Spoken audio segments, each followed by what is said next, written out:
toujours un plaisir de recevoir quelqu'un qui mange très épicé également, très épicé, bon amateur, grand amateur de Kéjenou de pintade à ses heures perdues, au bord de l'eau à Bassam où il réside. Bonne année, Cédric Lombardo. Bonne année. Bonne année. Que des bonnes choses. Qu'est-ce qu'on peut vous souhaiter? Qu'est-ce qu'on peut souhaiter à un spécialiste du développement durable? Avant tout, une bonne santé. Moins une de bonne pollution. Santé, parce que, et ça va automatiquement aller avec. Parce que c'est la santé qui fait tout. Donc, du coup, c'est le plus important pour nous. Après, l'amour. Ça, à domicile en permanence. Après, là, là mon épouse, l'amour. Oui. C'est important. D'accord. Nos femmes, nos compagnes qui nous accompagnent tous les jours dans la vie. Oui. Voilà. Et puis après, qu'est-ce qui nous reste? J'aime bien votre inspiration ce matin. La prospérité. Oui. Non, vous voyez, il ne parle... L'hexagone à Babi. Il ne parle pas d'écologie, hein. Allez. Non, que d'écologie, hein. Que d'écologie. Allez, on salue Madame Lombardo, Maman Lombardo, tout ça. Vraiment, bonne année aussi. Et puis on est fiers donc de l'homme que vous nous permettez d'avoir sur ce plateau. Exactement. Allez, je disais à Alex tout à l'heure qu'on est ensemble depuis des années maintenant. Ça fait un sacré moment. Un sacré moment. Et vous n'avez pas changé, vous ne prenez pas de rides. Comment vous faites? C'est le développement durable qui fait ça? Non, c'est le maquillage à l'entrée. On va venir un jour démaquiller tout seul. Oui, ça va créer des choses. Hein. Attention, prenez votre souffle d'abord, on y voit ça. Allez, Alix. Alors, l'année 2019 a bien commencé. Aujourd'hui marque notre première chronique, donc c'est le premier jeudi pour... Bonne année. Merci. Alors, aujourd'hui, on a choisi un thème. C'est la santé et le développement durable. Pourquoi ce thème aujourd'hui? Pourquoi ce thème? Parce qu'on le disait un petit peu en avance, on peut souhaiter énormément de choses aux gens, la prospérité, l'amour et tout ce qu'on veut, mais malheureusement, si la santé n'est pas là, qu'est-ce que nous allons pouvoir bien devenir?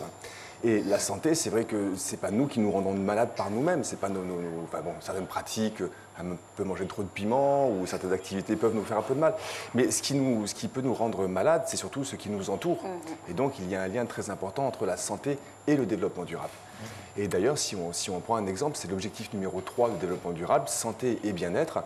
Et les Nations Unies en font la promotion. Et le but du jeu, justement, c'est d'accorder à tous une santé et le bien-être à toutes les populations. Alors, quel lien entre santé et climat? Alors, justement, ce qui est intéressant avec la santé, c'est qu'on peut la décliner dans toutes les questions du développement durable. La santé et le climat, vous voyez bien que là, on est en pleine saison d'harmattan. Donc, saison d'harmattan, ça veut dire que nous allons maintenant arriver dans la période des maladies respiratoires. Oui. On a le vent qui commence à souffler, on a des risques de méningite qui vont arriver un petit peu vers Korogo, à la frontière du Burkina Faso, etc. Donc, dès que la sécheresse vient, dès que l'harmattan vient, automatiquement, certaines maladies vont se manifester. Ensuite, va venir la pluie. Et donc, avec la pluie, d'autres maladies vont arriver. La méningite, les maladies respiratoires dues au sable vont disparaître. Par contre, on va retrouver le paludisme. Et donc, on se rend compte que chaque maladie dépend d'un cadre climatique. Et si ce cadre climatique change, automatiquement, les maladies, la cartographie de nos maladies va automatiquement changer. Et on a un autre lien aussi qu'on peut établir, le lien entre la santé et la pollution aérienne. Ah ben, vous entendez? C'est la pollution. Il vient de Bassam, il passe par l'aéroport forcément. Ah, c'est pour ça, c'est terrible. C'est la même thématique. Alors, la pollution aérienne, tout à l'heure, on en parlait un tout petit peu. On avait nos sables, mais ça, c'est pas une pollution naturelle, j'ai envie de dire. Mais c'est vrai qu'on se rend compte que surtout dans les villes, Abidjan, Bouaké, Korogo, San Pedro, etc., on a de plus en plus un trafic urbain, un trafic routier qui est de plus en plus important. Et vous êtes d'accord avec moi qu'arriver à lire une plaque d'immatriculation derrière un BACA, c'est pratiquement un exploit des yeux, tellement vous avez de fumée qui se passe derrière. Et donc, automatiquement, vous avez des pollutions atmosphériques qui vont avoir lieu, des pollutions aériennes. On a montré plusieurs cartes ici à Abidjan.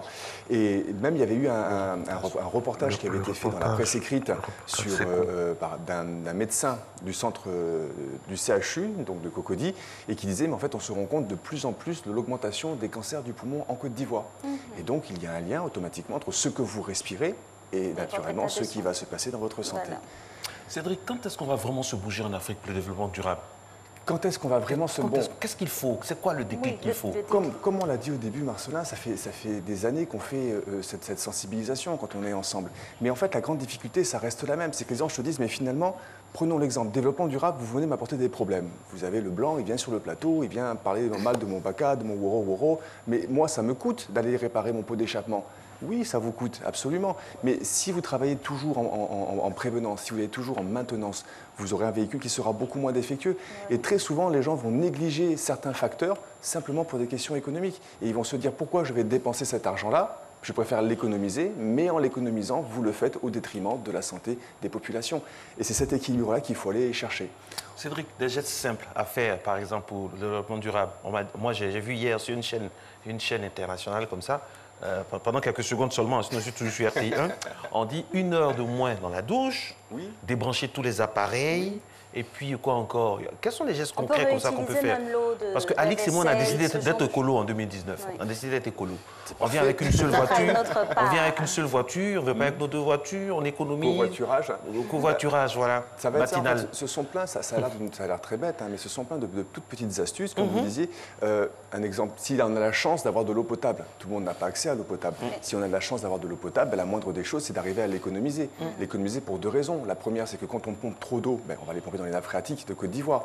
Et si on en consomme trop sur le réseau, si moi je prends toute l'eau qui est devant moi, les gens qui sont derrière n'auront pas accès à l'eau. Parfois même, vous savez, vous avez des gens, même si vous leur dites que l'électricité est chère, que l'eau est chère, comme ils ont un accès relativement facile à ça et qu'ils vivent dans des conditions économiques qui peuvent leur permettre, ce n'est pas vraiment les questions économiques qui vont embêter les gens à la maison. C'est de leur dire, attention, quand tu laisses ta lumière allumée à la maison, tu es en train de priver quelqu'un d'autre d'électricité. Nous n'avons pas assez d'énergie pour toutes les populations en Côte d'Ivoire et donc laisser une lumière allumée, laisser quelque chose allumé, c'est priver quelqu'un d'autre de cette électricité. Et toujours dans les bonnes pratiques, pourquoi avoir des lampes à incandescentes qui sont encore extrêmement consommatrices d'énergie et ne pas basculer simplement sur des LED? Pourquoi laisser des climatiseurs qui sont allumés dans des bureaux alors que vous n'avez plus de collaborateurs à l'intérieur et arriver à les éteindre? Donc en fait, à chaque fois, le développement durable va nous obliger à faire pour beaucoup plus de population, mais nous avons beaucoup moins de ressources. Et donc, il faut penser économie. Et quand vous pensez économie, ça veut dire que vous prélevez moins sur la terre, sur la nature. Vous allez forcément avoir moins de production industrielle, donc moins de pollution. Et en consommant, vous allez partager équitablement les quelques richesses que la terre nous offre. Alors, voilà. pour insister sur les gestes à adopter pour pouvoir chacun faire sa part, est-ce qu'on ne pourrait pas dire que cette génération-là, c'est fini, c'est mort, et plutôt se concentrer sur les plus petits, les plus jeunes, au niveau de l'école? Parce qu'il y a un travail de conscientisation à faire. Absolument. Le travail les générations futures, si on arrive dès maintenant à leur inculquer quelques messages, naturellement, ils vont les apprendre pour eux et vous allez voir qu'ils vont un petit peu challenger leurs parents. Moi, je me rappelle toujours, quand on était petit, j'aime bien dire cette phrase, on avait de l'éthique à la télévision sur la RTI à 7h30, on avait Léonard Groguet qui passait le samedi soir avec Comment ça va, et tous ces messages qu'on nous donnait, finalement, ça nous a forgé une culture commune à tous les Ivoiriens d'une certaine génération. Donc, le plus important, c'est effectivement de travailler sur les enfants pour qu'eux-mêmes apprennent les choses et qu'ils arrivent à passer les messages vers les parents. Mais il n'en reste pas moins que ceux qui sont aujourd'hui à la commande, ce sont les adultes. C'est eux qui sont au volant de nos véhicules, c'est eux qui sont les chefs d'entreprise, c'est eux qui sont les chefs de plantation, les régisseurs de plantation. Et il est important aussi de faire ce travail auprès de ces acteurs, qu'ils comprennent que les itinéraires techniques, les pratiques qu'ils ont mis en œuvre, si elles avaient un sens à une certaine époque, par manque de savoir, par manque d'information, par manque de technologie, ces pratiques-là, maintenant, il faut les changer. En 77, on faisait du cacao plein soleil parce qu'on voulait absolument dépasser le Ghana. Mais aujourd'hui, on voit bien que le climat a changé. Il faut ramener un peu le cacaoyer sous l'arbre et donc freiner un petit peu la déforestation. Donc, nos enfants les sensibiliser, c'est important. Ils vont nous aider à challenger un petit peu les parents. Mais les enfants ne regardent pas toujours la télévision. On doit les challenger maintenant. On parle toujours santé, notre parrain de l'ANAGED qui était là il y a quelques instants. Alors, santé et gestion des déchets. La gestion des déchets. La gestion des déchets, on a 2 types de déchets. Vous savez, on a ces fameux déchets qui sont les déchets, électroniques, avec des piles à l'intérieur, des yeux à l'intérieur, etc. Et je prendrai malheureusement un triste épisode de la gestion des déchets en Côte d'Ivoire, c'est l'affaire du Probo Koala. On s'est bien rendu compte que dans la production humaine, on a des déchets qui sont extrêmement toxiques, et ces déchets-là, on peut les retrouver chez nous. Mais au-delà même simplement des actions de l'industrie, rendez-vous compte aussi de certains comportements qui vont disparaître grâce au travail qui est fait par la NAGED. Nos caniveaux sont transformés en poubelles. Comme il disait tout à l'heure, on retrouve des objets solides à l'intérieur. Mais ces caniveaux, ils ont une mission, c'est justement de drainer les eaux usées, de drainer les eaux sales juste vers des stratégies entre guillemets d'épuration et de traitement. Mais automatiquement, si on ne gère pas nos caniveaux, qu'est-ce qui va se passer? Ça va déjà se transformer tout de suite. On va avoir de l'accumulation, vous allez avoir des matériaux qui vont pourrir à l'intérieur. Très souvent, malheureusement, on voit bien qu'on a des enfants qui sont en train de jouer à côté. On sait bien que dès que vous avez une flaque d'eau, vous avez un moustique, une anophèle qui est en train d'arriver. Et automatiquement, d'une mauvaise gestion de nos déchets, vous avez automatiquement une pollution qui va arriver. Et le déchet le plus important aussi de l'homme, celui qu'on oublie tout le temps, c'est la matière fécale. Vous savez, je suis poli quand je parle. Hein. Quand on n'a pas la chance d'avoir, quand on n'a pas la chance d'avoir un réseau relié à l'assainissement, nous on est Bassamois. Chez nous à Bassam, il n'y a pas la Sodeci qui vient nous récupérer les eaux usées de la maison, ce qu'on appelle les eaux noires. Et donc malheureusement, toutes ces eaux noires, on a tous des puits perdus. Vous avez des gens qui viennent, ils récupèrent les puits perdus, ils les curent, ils vont jeter ça un petit peu dans la nature. Vous avez d'autres personnes qui ne le font pas. Et moi, je suis désolé de vous dire, à Bassam, j'ai condamné mon puits. Parce que quand je tirais l'eau pour arroser un petit peu mon jardin, parce que j'ai la chance d'avoir un jardin, je me retrouve avec des odeurs dans mon jardin qui n'étaient pas acceptables. Et donc, on se rend bien compte que de nos déchets arrive automatiquement une pollution. Et cette pollution va automatiquement affecter notre santé. Alors, on parle toujours encore de santé, c'est très important, surtout quand cette nouvelle année, on se souhaite la santé. La santé et la gestion des ressources en eau. Eh ben, on a ouvert la brèche. C'est exactement ça, parce que... Excusez-moi. Vous voulez de l'eau? Non, non, c'était la rouge, je suis rentré en Abidjan, non, je plaisante. la santé et les ressources en eau, déjà, si nous n'avons pas d'eau, il n'y a pas de vie. Ça, c'est le point de départ de tout. Donc, avoir l'accès à l'eau potable, comme on le disait tout à l'heure, c'est quelque chose d'extrêmement important pour les populations. Mais malheureusement, cette eau, on se rend bien compte qu'on est en train de la mettre en danger. Vous savez bien que nous avons encore de grandes surfaces agricoles, qu'on peut qualifier de agro-industrielles. Nous avons aussi malheureusement certaines pratiques qui sont des pratiques de traitement aux pesticides. Et lorsque les pluies vont arriver, les pesticides, les engrais vont être lessivés sur les terres, vont se retrouver dans les fleuves. Et ces fleuves, malheureusement, ou ces rivières, quand on n'a pas accès à l'eau potable, c'est un petit peu là où on va chercher l'eau. Donc vous avez un risque de pollution et donc de maladies hydriques qui vont arriver pour les populations.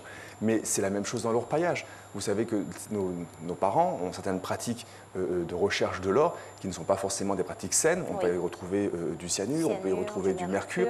Et quand ils vont abandonner tout ça, ces matières premières soit vont s'infiltrer dans les nappes phréatiques, et de nouveau, ça sera pollué, soit vont s'infiltrer dans ce qu'on appelle les cours d'eau de surface, ça sera encore pollué. Et si ce que nous buvons est pollué, nous sommes forcément en mauvaise santé. Absolument. En définitive, Cédric, qu'est-ce qu'on peut retenir de l'impact du développement durable sur la santé? Ça, je souhaite que vous vous adressiez au pouvoir public, ceux qui décident.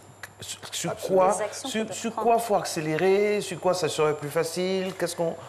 En fait, ce qui est très... Vous savez, je regarde la caméra maintenant pour les pouvoirs publics. Ce qui est très difficile, c'est que plus vous allez retarder une décision et une action, plus le coût de remède à apporter à cette action va se retrouver excessif.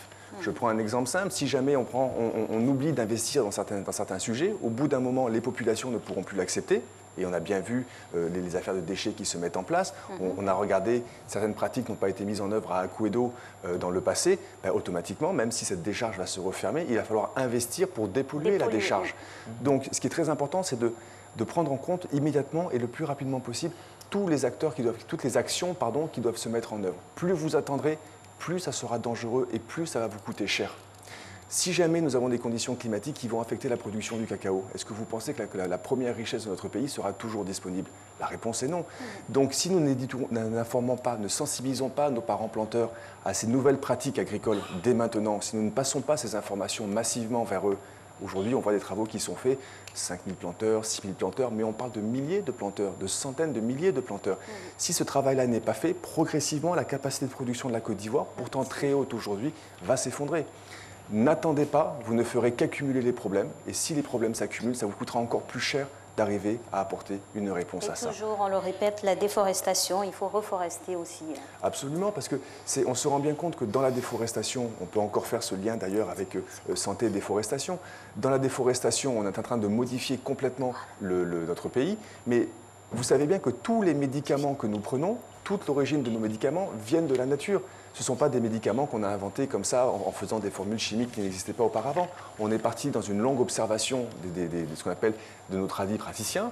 Même les Européens, il y a très longtemps, c'est dans le patrimoine de leur forêt, dans leur patrimoine végétal qu'ils étaient à la recherche de leurs médicaments. Et si nous déforestons, nous perdons des médicaments futurs que nous n'avons peut-être pas encore découverts. Et si nous déforestons, nous mettons en danger aussi les conditions climatiques et donc les risques d'inondation, de ceci, cela pour nos populations. Merci beaucoup Cédric Lombardo et puis on espère que tous nos téléspectateurs, d'où que vous vous trouviez, vous prenez en tout cas à cœur ces informations que nous vous donnons et puis que les comportements vont suivre pour préserver notre environnement.